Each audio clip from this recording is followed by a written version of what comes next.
E aí, tudo bem contigo? Bora pro nosso devocional hoje? E já quero te desejar então uma feliz Páscoa, né? Que esse novo momento na sua vida, Deus possa te restaurar, trazer tudo aquilo que você acreditava, né? Não ter mais solução. Então a Páscoa, ela representa isso, passagem, né? Que Jesus, ele fez essa passagem, né? Daqui para a eternidade. E assim que a gente possa entender esse verdadeiro sentido do que é a Páscoa, né? Chocolate é bom, né? A gente come, só tem que cuidar para não comer muito, para não engordar. Então, assim, eu já não como mais, né?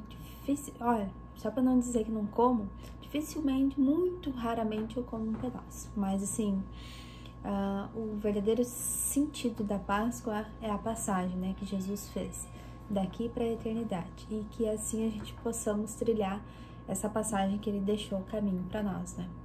E olha só, entregue o seu impossível. Tudo aquilo que você acredita que é impossível, entregue para o Senhor, que Ele vai moldar o seu futuro, tá bom?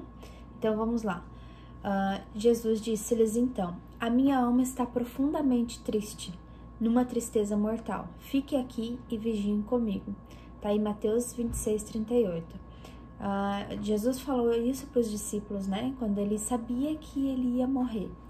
Tinha chegado o momento, né, que Jesus seria crucificado e Jesus sabia disso. Imagina você saber quando vai ser o período que está próximo à sua morte. Só pense, só imagine como você ficaria, né? Você morto daqui a tantos dias ou daqui a pouco. Imagina, você saber isso, né? Então, com certeza, ficaríamos muito tristes, né? Porque teríamos que passar por uma angústia.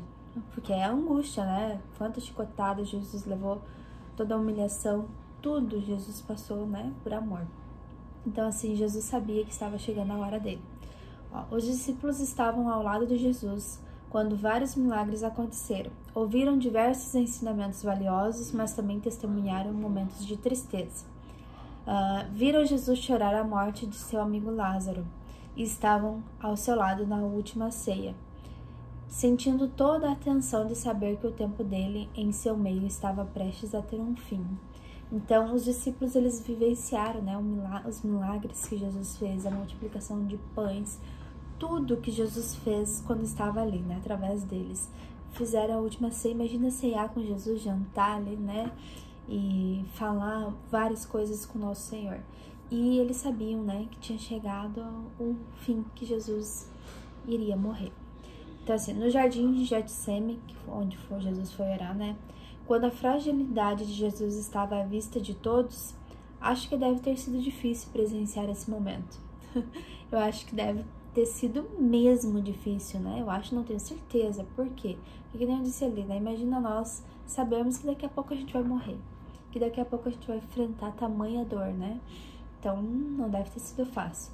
Onde Cristo está caminhando para seus últimos instantes na terra. Os discípulos estão enfrentando essa situação complicada em sua vida. Talvez a expectativa deles fosse que Jesus reinasse em Israel, expulsando os romanos, mas vê-lo ser preso por eles e morto parecia não fazer sentido e abalou fortemente. O que acontece? Jesus, por ser rei, né, por ser o nosso Senhor, os discípulos provavelmente pensaram: não, Jesus vai reinar, Jesus vai assumir o trono, né, de Israel, vai expulsar essas pessoas daí. Só que o que os discípulos não entendiam é que a morte estava no propósito de Jesus, né? Então, assim, muitas vezes as coisas acontecem na nossa vida porque está no nosso propósito, né? E a gente entender isso, por mais que seja difícil, por mais que seja, né, terrível, assim, para as nossas almas, mas saber que a gente está no caminho que Deus determinou para as nossas vidas, né?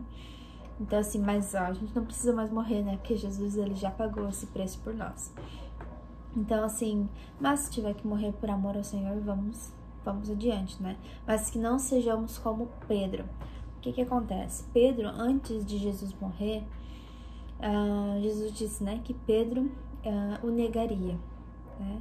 Iam perguntar para Pedro se ele conhecia, ele ia dizer que não, antes do galo cantar. E Pedro disse assim: não, Jesus, eu te amo, capaz que eu vou fazer isso, né? Não tem como eu fazer isso. Tá.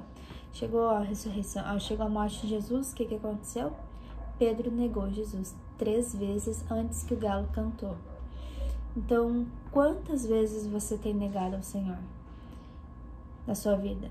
Esse é um momento de reflexão. Por quê? Porque muitas vezes a gente diz que ama Jesus, a gente diz que sim, Ele é nosso Senhor, a gente tudo, mas quantas vezes a gente se nega, né, de falar do amor dele, falar que estávamos com eles, porque perguntaram para Pedro, era tu que estava com Jesus? E ele disse, não era eu. Então ele se negou a falar que era um discípulo de Jesus, né? E quantas vezes na sua vida você se nega em falar que é um discípulo, né, do Senhor? Que sim, que tu segue ele. Não negue Jesus, né? E se você vier a fazer isso, como eu também já fiz, saiba que Jesus, ele perdoa, assim como perdoou Pedro, né? Ele voltou ali, ressuscitou e disse para Pedro, né? Perguntou se Pedro amava ele. Perguntou 3 vezes para confirmar, né? Já que ele tinha negado 3 vezes. Então, ele perguntou, Pedro, se tu me ama? Pedro, se tu me ama? Pedro, tu me amas?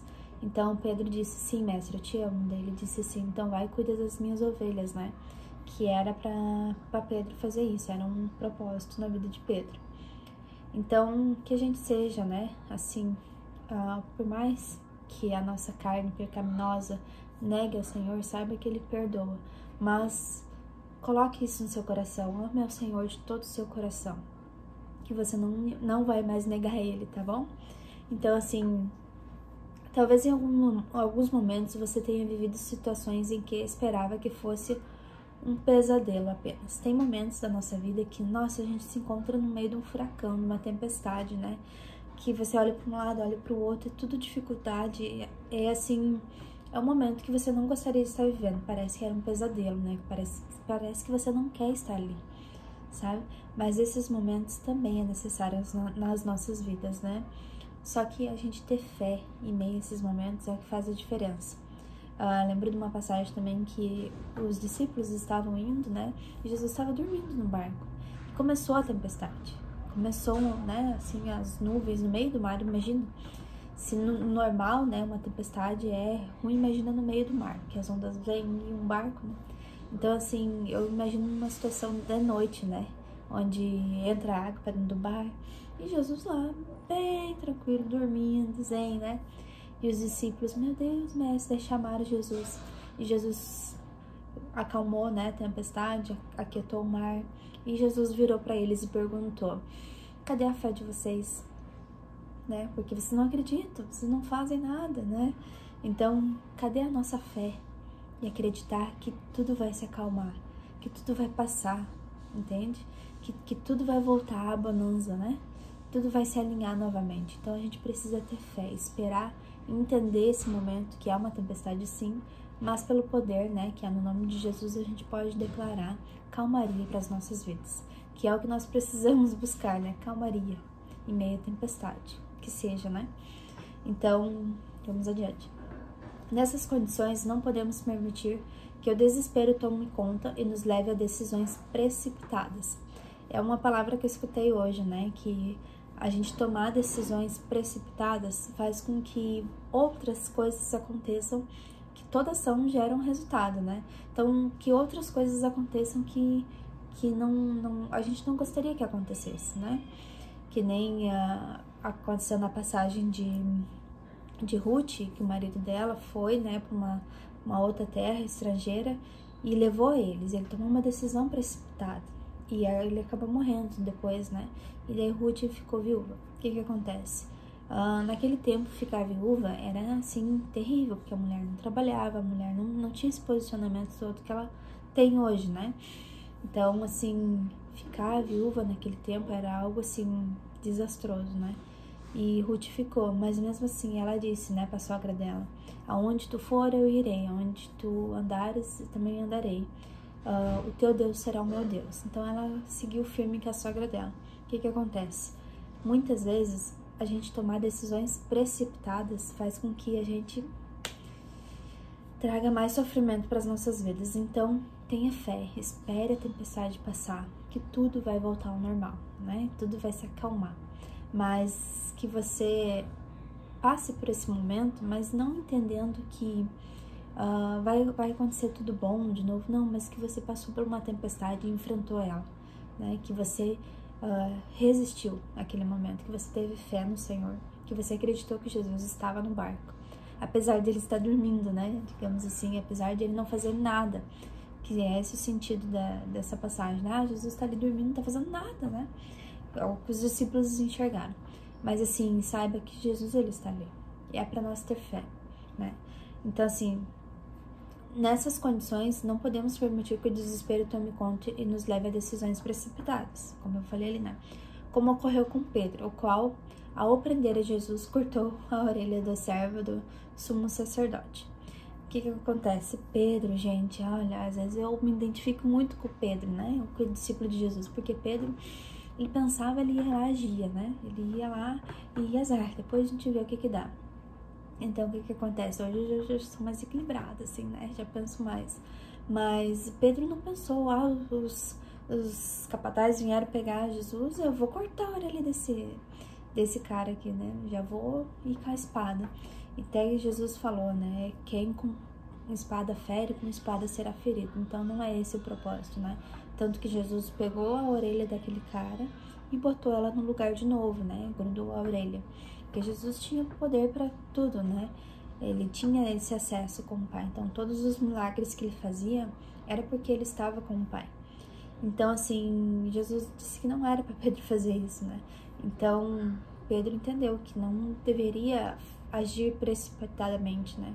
E é o que nós devemos fazer na nossa vida. A gente ir lá querer bancar os maioral não vai funcionar, né? A gente tem que pensar nas consequências. Então, assim, contudo, não seria necessário resistir, porque ao terceiro dia da sua morte, como Cristo prometera, ele ressuscitou. E aquilo que parecia dor, trevas e tristeza, tornou-se alegria, paz e salvação para toda a humanidade. Então, tudo aquilo que a gente acredita que é ruim para as nossas vidas, tem um propósito maior, tem um sentido maior, assim como morrer na cruz tinha, né, um propósito maior, que era salvar toda a humanidade, que era nos trazer paz, nos trazer alegria, nos trazer salvação, né? Então, a gente entender que esse é apenas um momento, que muitas vezes a gente vive de agonia, de tristeza, de angústia, né? E que ele vai passar. Talvez, né, para alguns seja assim, morreu, Jesus morreu, não, mas ele ressuscitou. Não é para agora, é para a eternidade que nós estamos vivendo. Coloque isso na sua cabeça. Você não está vivendo agora, você está construindo, né, uma linha para você trabalhar na eternidade, para você viver na eternidade. Então a gente entender isso, né, que todas as nossas ações vão resultar lá na eternidade. E isso é mais real do que esse momento que a gente está vivendo agora, né? Então, deixe-me dizer algo nesse dia. Ainda que o cenário ao seu redor pareça desolador, lembre-se de que Jesus não há impossíveis. Para Jesus nada é impossível, né? Tanto que ele acordou lá no mar e disse assim, calma, mar, aquieta-te vento. Então, para Jesus estava tudo tranquilo. Não há nada impossível, né, para ele. Não há doença, não há escassez, dificuldade ou improbabilidades que sejam maiores que ele. Então, não há o que temer. Não há. A Bíblia inteira diz para nós, não tenha medo, né? Não tema, tenha de bom ânimo, eu estou contigo. Entregue o seu impossível hoje mesmo, aquele que nem mesmo a morte pode deter. Então, o que você acredita que seja impossível, entregue a ele. Confesse a ele. Diga, Jesus, para mim parece ser impossível isso daqui, mas eu te entrego. E o que acontece? O amor de Jesus, ele foi mais forte que a morte, por isso que ele ressuscitou. Esse amor de Jesus que ele tinha, que ele carregava consigo, o amor do Pai manifestado em Jesus, foi mais forte que a morte. Nem a morte conseguiu deixar ele numa tumba. Por isso que ele ressuscitou, por amor, né? A nós, por amor à humanidade. Então é esse amor que deve transbordar no seu peito, né? Permita isso, que ele está pronto para te receber, né? Então, quando Jesus está presente, o natural do céu passa a ser acessível. Quando o Senhor ele está presente, o natural do céu passa a ser possível, acessível. Muitas vezes a gente quer milagre, quer cura, quer libertação, quer muitas coisas, né? Mas a gente tem que viver com o Senhor, para que essa vivência dele, né, ao redor dele seja natural nas nossas vidas. Entende? Então, essa foi o devocional de hoje e a palavra é interversão. O que acontece?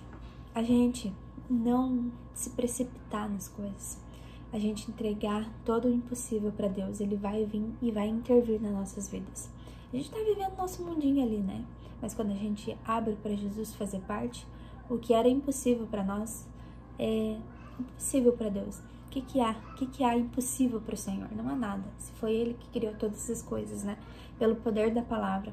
Então não há nada impossível para o nosso Senhor, tá bom? Entregue tudo o que você sente ou que está tirando a sua paz para o Senhor, que Ele vai intervir na sua vida, tá bom? Então, espero que de alguma maneira tenha contribuído com a sua vida. Se fez sentido para você e você gostaria de ajudar outras pessoas, compartilhe essa mensagem, que eu tenho certeza que Deus irá trabalhar profundamente na vida dessa pessoa, tá bom? E na sua também. Então, esse foi o nosso devocional do dia. Nos vemos amanhã. Até lá!